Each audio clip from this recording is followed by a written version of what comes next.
तो दोस्तों स्वागत है आपका सम्राट गौड़ चैनल पे। और आज हम लोग एक और बार बात करने वाले हैं बहुत ही ज्यादा हीटेड टॉपिक के बारे में। जी हाँ, आज हम लोग बात करेंगे फार्मर प्रोटेस्ट के बारे में। फार्मर वो किसान जो खेतों में लगा रहता है और हमको अन्न पहुंचाता है, वो किसान जो अन्नदाता कहलाता है, वो किसान। इसके अलावा और कोई सिंपैथी वाली लाइन मेरे को आ नहीं रही है, तो इतने में ही आप एडजस्ट कर लीजिएगा।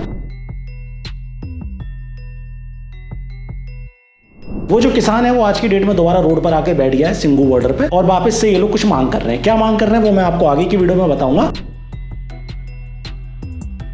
तो आज की इस वीडियो में जो हम बात करने वाले हैं उसमें मैं कोई लीपा पोती नहीं करने वाला कि बीजेपी गलत है या फार्मर्स गलत है या सरकार गलत है। नहीं, पूरी वीडियो की स्टार्टिंग में ही बहुत क्लियरली बता देना चाहता हूं कि ये जो फार्मर्स के नाम पे नौटंकियां करने आए हुए हैं ये अमीर लोग, मैं इनके ही खिलाफ हूं। ठीक है, पिछले बार भले ही मेरा लिबरल थोड़ा सा ओपिनियन था कि भैया वाकई में किसानों के साथ थोड़ा बहुत तो गलत हो रहा है। इस बार मैं क्रिस्टल एंड क्लियर हूं कि इस बार सिर्फ और सिर्फ नौटंकी हो रही है सिंगू बॉर्डर पे और कुछ नहीं। तो वीडियो के शुरू में आपको ये बात अच्छे से समझ में आ गई होगी कि मेरा ओपिनियन क्या है। अब शुरू करते हैं वीडियो को कि आखिर ये फार्मर प्रोटेस्ट हो क्यों रहा है। तो सबसे पहले हम लोग जानेंगे कि ये सो कॉल्ड फार्मर्स की डिमांड क्या है।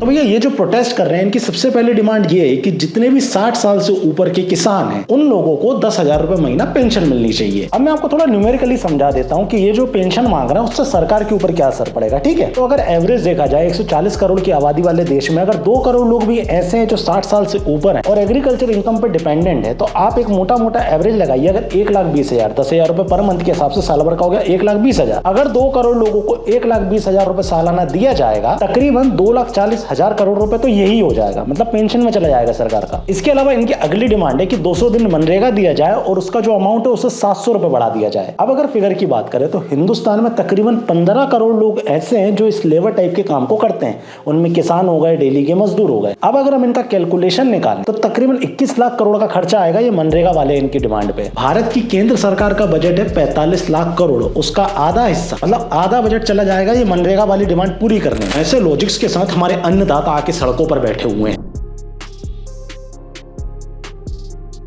चलिए अब बात करते हैं एमएसपी के बारे में, मिनिमम सपोर्ट प्राइस। आखिर ये होता क्या है? ये गवर्नमेंट देती है किसानों को कि भैया तुमने जो फसल उगाई है उसका जो मिनिमम सपोर्ट प्राइस होगा वो इतना होगा। जो ये मांग रहे हैं इसका कैलकुलेटेड पता है आपको कितना खर्चा होने वाला है? तकरीबन 10 लाख करोड़ का एक्स्ट्रा खर्चा होगा गवर्नमेंट का। 10 लाख करोड़। हमारे देश का जो इंफ्रास्ट्रक्चर बजट होता है ना साल भर का, जिसमें कहीं पुल बन जाते हैं, सड़कें बन जाती हैं, हॉस्पिटल बन जाते हैं, बड़े बड़ी बिल्डिंगें बन जाती हैं, उन सबसे ज्यादा खर्चा सिर्फ और सिर्फ एमएसपी पे चला जाएगा सरकार का। ये मैं आपको न्यूमेरिकली आंकड़े समझा रहा हूं। अब देखिए इसमें भी इतने ज्यादा कॉन्ट्राडिक्शंस है ना जिसकी कोई हद नहीं। मैं आपको एक एक करके समझाता हूं। अगर हम वीट यानी कि गेहूं के एमएसपी की बात करें तो इसका इंटरनेशनल प्राइस है तकरीबन 18 रुपए, और भारत सरकार पता है कितना देती है? 23 रुपए के आसपास। मतलब भारत सरकार इंटरनेशनल प्राइस से 5 रुपए ज्यादा देती है, मतलब 5 रुपए घाटे में देती है। अब आप जब इस 5 रुपए के घाटे को टनों में कैलकुलेट करोगे ना तब आपको समझ में आएगा कि भारत सरकार का हर साल कितना घाटा होता है इस चीज के चलते। अब ये जो तथाकथित किसान है ये एमएसपी वाली कहानी को कहां लेके जाना चाह रहे हैं कि भैया जो एमएसपी है ना वो सिर्फ एक फसल पे ना दी जाए बल्कि 23 फसलों पे दी जाए। पहली चीज तो मैं किसानों से पूछना चाहता हूं, दुनिया की ऐसी कौन सी सरकार है जो अपने किसानों से 100% फसल खरीदती है? दुनिया जहां पर भी आप जाओगे वहां आपको देखने को मिलेगा कि सरकार उतना ही खरीदती है जितना उन्हें जरूरत है, और दूसरा वहां के जो किसान है वो प्राइवेट मार्केट में जाके फसलों को बेचते हैं। लेकिन हिंदुस्तान में तो बिल्कुल क्रीम चाहिए ना। खैर पॉइंट पे वापस आते हैं। ये लोग बात कर रहे हैं कि 23 फसलों पे, 23 कमोडिटीज पे एमएसपी दी जाए। 23 पे क्यों दी जाए? ये जो 23 फसलों की बात कर रहे हैं इसका कंट्रीब्यूशन पता है कितना है एग्रीकल्चर इनकम पे? मात्र 28%। मतलब जिन 23 फसलों पे ये एमएसपी चाहते हैं उनका टोटल कंट्रीब्यूशन एग्रीकल्चर इनकम पर है मात्र 28%। तो फिर ये लोग क्यों 23 फसलों की ही बात कर रहे हैं? तो उसका रीजन ये है कि ये जो 23 फसलों की बात कर रहे हैं ना वो मेनली पंजाब में ही उगती हैं। तो कुल मिला के जितने भी बैठे हुए हैं व्यक्तिगत अपना ही फायदा देखना, ये देश के किसानों के बारे में नहीं सोच रहा है। इनको मतलब है सिर्फ अपना व्यक्तिगत स्वार्थ पूरा करने में। और कैसे ये वीडियो को देखते जाओ समझ जाओगे। अब जितने भी लोग ये चाहते हैं ना कि सरकार इनने जो डिमांड रखी है उसको मान ले, तो एक बार खुद सोचो इनका कंट्रीब्यूशन कितना? 28%। बाकी के बचे हुए जो 72% है, मतलब एग्रीकल्चर में सिर्फ ये गेहूं वगैरह नहीं आता, बहुत सारी चीजें आती है। पोल्ट्री आ गया, एग्स का व्यापार आ गया, मछली पालन, और भी जाना कितने तरीके के व्यापार होते हैं जो एग्रीकल्चर में आते हैं, और जो बाकी बचे हुए 72% में आते हैं। अगर सरकार इनकी 28% वाली डिमांड मान लेगी, मतलब जिनका कंट्रीब्यूशन सिर्फ 28% है उस पे एमएसपी देना शुरू कर देगी सरकार, तो बाकी बचे हुए 72% का क्या? उनको इग्नोर कर दिया जाए। क्यों कर दिया जाए? क्योंकि वो पंजाब से नहीं है, इसलिए कर दिया जाए क्योंकि वो रोड पे नहीं बैठ रहे, लाल किले पे चढ़ के खालिस्तानी झंडा नहीं टांग रहे, इसलिए उन्हें इग्नोर कर दिया जाए, है ना। लेकिन नहीं, इसके बारे में कोई बात नहीं करेगा क्योंकि मूर्खों को मूर्ख बनाना बहुत ज्यादा आसान है। और मूर्ख से याद आया केजरीवाल ने 2020 में जब ये किसान आंदोलन की पहली नोटंकी शुरू हुई थी तब कहा था कि जब केंद्र सरकार एमएसपी नहीं दे रही है, गेहूं नहीं खरीद रही है, तो राज्य सरकार क्यों नहीं खरीद लेती। अब तो तुम्हारी सरकार है ना आम आदमी पार्टी की, बोलो भगवंत मान को खरीद ले इनकी फसलें। नहीं खरीदोगे क्यों? क्योंकि तुम्हें आता है आग में घी डालना। हालांकि केजरीवाल साहब मैं आपको कुछ गलत नहीं कह रहा हूँ, क्योंकि मुझे पता है कि आपकी पुलिस के पास कुछ काम नहीं है, सिद्धू मूसेवाले को सिक्योरिटी नहीं दे पाएंगे, लेकिन वो यूट्यूबर तुम्हारे अगेंस्ट कुछ बोल देगा तो तुरंत पुलिस भेज दोगे। तो हाथ जोड़ के विनती है भैया केजरीवाल साहब, आपको कुछ नहीं बोल रहा मैं, और अगर बुरी लगी तो माफ कर देना, और बाकी जैसा आपको ठीक लगे, है ना। खैर हम वापस मुद्दे से भटक गए थे, हम लोग कहाँ थे? हाँ, एमएसपी पे। एमएसपी से याद आया, एक बहुत ही बड़े किसान नेता के पुत्र राकेश टिकैत ने भी एक बहुत ही बढ़िया सोल्यूशन दिया था। कुंटल गेहूं के बदले जैसे पुराने टाइम में 1 तोला सोना दे दिया जाता था, वैसा कर लो। इस आदमी के लॉजिक को देख रहे हो आप? मतलब ये तुम्हें बर्बाद कर देगा। मैं मिडिल क्लास आदमी, टैक्स पेयर, तुमसे बात कर रहा हूँ। इसके हिसाब से अगर मान लो इसकी बात को अपन ने मान लिया, सुनो एक बार इसका स्टेटमेंट सुनो। सोने का भाव जितना है उतना 3 कुंटल गेहूं का भाव फिक्स कर दो तो आप ये 1967 का 1 तोला सोना चाहिए 3 कुंटल के लिए। जो 100 कुंटल पैदा करता है उसको 33 तोले सोना मिलना चाहिए। तो तब फैसला हो जाएगा। देसी इलाज फार्मूला है। मतलब अगर कैलकुलेटिव निकालू ना तो तकरीबन 300 रुपए किलो का गेहूं पड़ेगा तुमको, और आटा बनने के बाद तो हो जाएगा वो 350-400 का। मतलब इसकी बात मान के अन्नदाताओं को तो अमीर कर दो, और जो टैक्स भर रहे हैं, टैक्स पेयर हैं या जो मिडिल क्लास लोग हैं, उनका क्या करो? कमेंट करके बता देना तुम क्या करना चाहिए। खैर ये हो गई एमएसपी की बात। अब चलते हैं स्वामीनाथन की रिपोर्ट के ऊपर। तो भैया हमारे तथाकथित किसानों की मांग है कि स्वामीनाथन की रिपोर्ट को लागू किया जाए। तो सबसे पहले मैं इन किसानों से कहना चाहूंगा जो राहुल गांधी आज हर कहीं स्टेटमेंट देते फिर रहे ना, हमारी सरकार आई तो हम तो लिखित एमएसपी देंगे, हमारी सरकार आई तो किसानों की हर बात मानी जाएगी। जहां जहां इनकी सरकार है ना, हिमाचल में या जहां भी इनकी सरकार है, स्टेट पे ही पावर होती है लॉ इंप्लीमेंट करने की। केंद्र सरकार लफ्जियात पर कानून नहीं बना पाई, लेकिन जब स्टेट ने चाह लिया तो उन्होंने बना लिया। तो कांग्रेस शासित और आम आदमी पार्टी शासित जितने भी प्रदेश हैं उनको बोला जाए, उनके मुख्यमंत्री को बोला जाए राहुल गांधी और केजरीवाल के द्वारा कि स्वामीनाथन की रिपोर्ट को लागू कर लो। नहीं करेंगे ये लोग, ठीक है, पहली बात। दूसरी बात, स्वामीनाथन की रिपोर्ट में एक और चीज थी, एपीएमसी मंडी के बारे में। स्वामीनाथन की रिपोर्ट के अनुसार एपीएमसी के रिफॉर्म होने चाहिए, और जब सरकार एपीएमसी रिफॉर्म करने गई थी तब ये क्या नौटंकी दिखा रहे थे रोड पे बैठ के? अरे 80 अपन इन कानूनों को नहीं मानेंगे जी, ये तो काले कानून है, सरकार को वापस लेना पड़ेंगे। ये तो इतनी कहा है, ये इंदिरा ठोकती मोदी की छाती में। बिल्कुल। तो आप देख इस तरीके के स्टेटमेंट दे रहे थे ना, तब तो इनकी नौटंकियां चल रही थी। जब स्वामीनाथन की रिपोर्ट को रिफॉर्म करने के लिए मोदी गवर्नमेंट काम कर रही थी तब इनकी नौटंकियां चल रही थी। और अब जब सब हो गया है, बजट सत्र खत्म हो चुका है, अभी सरकार किसी भी तरीके के कानून को पारित नहीं कर सकती, तो आके सड़कों पे बैठ गए। अगर इतना ही शौक था तो भाई 6 महीने पहले आके सड़कों पे बैठ जाते, तब शायद सरकार कोई नियम भी बना देती, कानून भी बना देती। अब नहीं बना सकती, लेकिन उसके बाद भी सड़कों पे बैठे, जिससे क्लियर कट समझ में आता है कि राजनीतिक आंदोलन है और कुछ भी नहीं। ये जो स्वामीनाथन की रिपोर्ट का हवाला देते हैं, स्वामीनाथन की रिपोर्ट में तो ये भी है कि जो भी फसल सरप्लस में उग रही है, यानी कि ज्यादा उग रही है, उस फसल पे से एमएसपी हटा लेनी चाहिए। क्या ये मानेंगे हमारे तथाकथित किसान भाई? इस बात को मानेंगे? नहीं मानेंगे। कुल मिला के बातें वो मनमानी है जिससे इनका फायदा हो रहा है, ना कि किसानों का। इतनी बात अगर भेजे में जा रही है तो बहुत अच्छी बात है, नहीं तो कोई बात नहीं, वीडियो चलती रहेगी, समझते जाओगे। फिर स्वामीनाथन की रिपोर्ट के एक और पॉइंट को जो इंप्लीमेंट करवाना चाहते हैं उसके बारे में बात करना चाहूंगा। उसमें ऐसा बताया गया, और एक्चुअली ये 20 साल पहले बनाया गया था, ऐसा नहीं कि आज की कंडीशन को देख के बनाया गया। उसमें ऐसा बताया गया था कि अगर कोई किसान किसी चीज में लागत लगा रहा है, किसी फसल में लागत लगा रहा है, तो उसको उसका 50% बढ़ा के देना चाहिए। इसको और सिंपल करके समझाता हूँ। मान लो कोई किसान है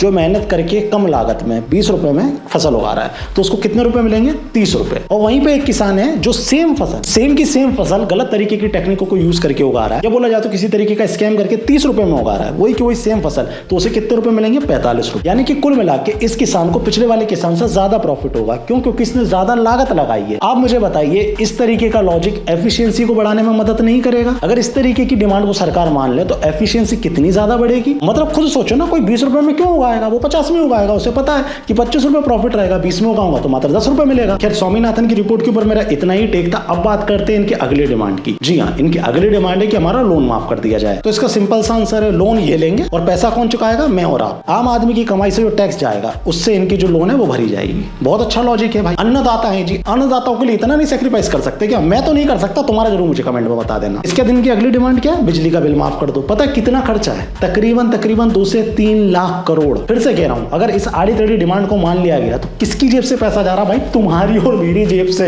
एक बिल आया था, इलेक्ट्रिसिटी अमेंडमेंट बिल। इसमें क्या हो रहा था, जो अमीर किसान थे ना, उनके बिलों को माफ नहीं किया जा रहा था सरकार के द्वारा। तो ये लोग चाहते हैं कि उस बिल को डिसमिस कर दिया जाए। आज भी आप पंजाब के कई शहरों में, गाँव में जाकर देख सकते हैं कि बड़े बड़े एसी चलते हैं और वो एसी का 1 रुपए का भी बिल नहीं आता। क्यों?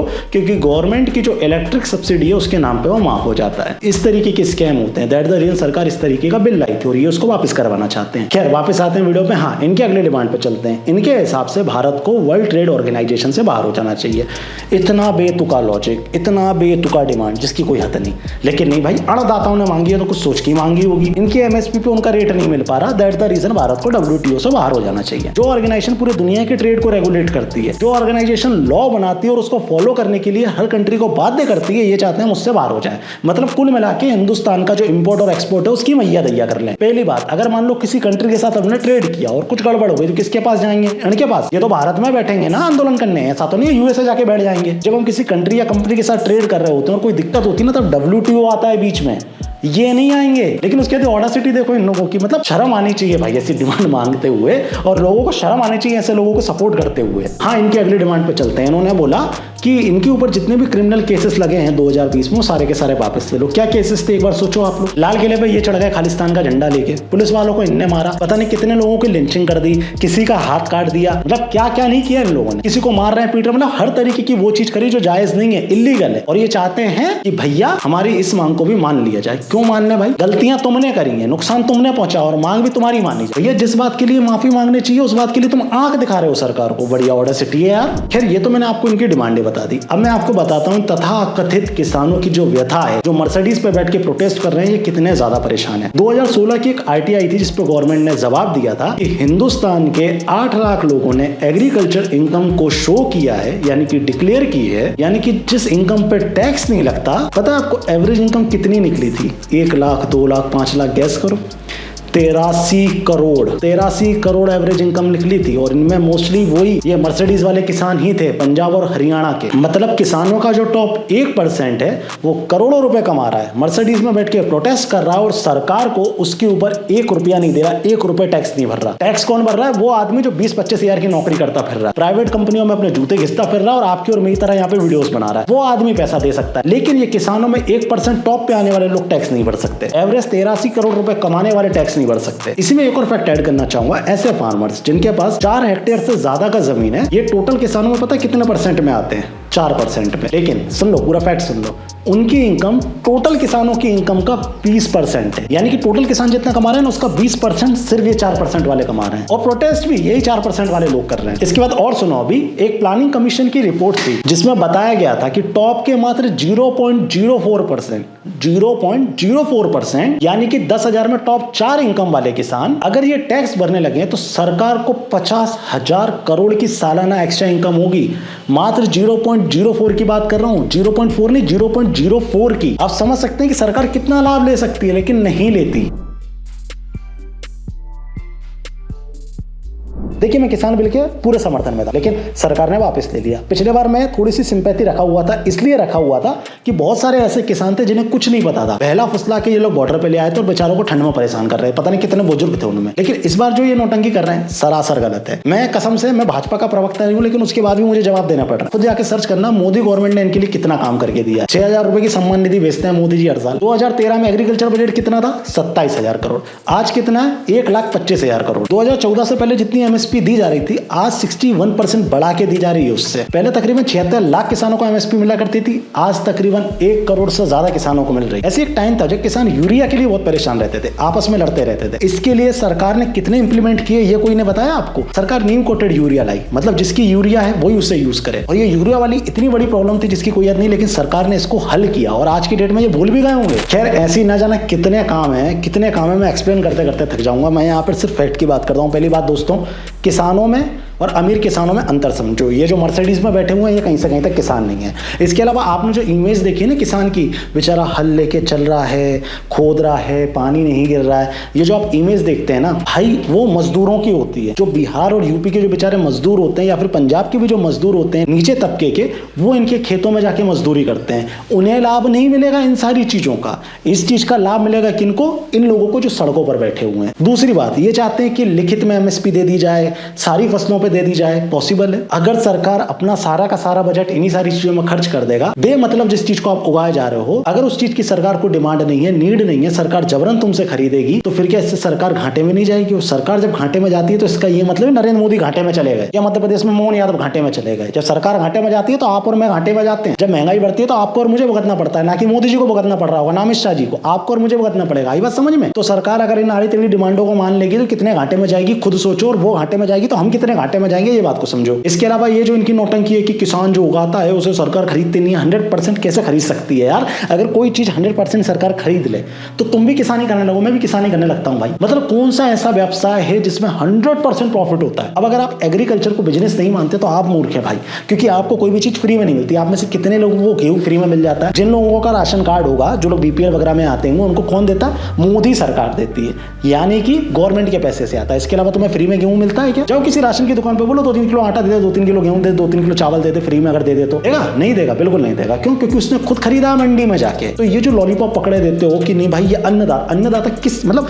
कोई आदमी बिजनेस कर रहा है उसको आप कैसे बोल सकते हो? अच्छा तो मैं वीडियो दाता हो गया, आप व्यूवर्स दाता होगा, इसके अलावा यूट्यूब दाता हो गया, मतलब हर कोई दाता ही हो गया। दूसरी बात, 4 किसान अगर मध्य प्रदेश से आ जाएंगे तो देखो एमपी का किसान भी बैठा हुआ है, 4 राजस्थान से आ जाएंगे तो राजस्थान का भी बैठा हुआ है। भले ही वो कांग्रेस के जिला परिषद के कुछ होंगे, किसी भी दल से किसी न किसी मोर्चे में वो जुड़े होंगे, इतना फैक्ट चेक करने तो अपन जाएंगे नहीं, बस बोलने को जाए ये एमपी से है, मतलब पूरा देश भर का किसान आया, दिख रहा है पूरे देश का, और कहाँ का बैठा है वो सबको दिख रहा है। खैर मैं और ज्यादा फ्रस्ट्रेट नहीं होना चाहता और मैं ज्यादा लाग लपेट भी नहीं करना चाहता था कि नहीं वाकई में सही है या गलत है। टोटल गलत है इस बार का प्रोटेस्ट, लेकिन फिर भी अगर सरकार घुटने टेक देती है तो शर्म आनी चाहिए भारत सरकार को, शर्म आनी चाहिए मोदी गवर्नमेंट को, और मोदी जी आपको भी, अगर आपने इस बार फिर घुटने टेक दी। पिछले बार घुटने टेके थे 3 से 4 सीटें मिली थी आपको पंजाब में, इस बार भी अगर घुटने टेकोगे कुछ नहीं मिलेगा। इनके चक्कर में आम आदमी परेशान होता है, दैट्स इट। बाकी अगर वीडियो पसंद आए वीडियो को लाइक करें, सब्सक्राइब करें, कैसा लगा मेरा कंटेंट मुझे कमेंट करके जरूर बता देना। जय श्री राम।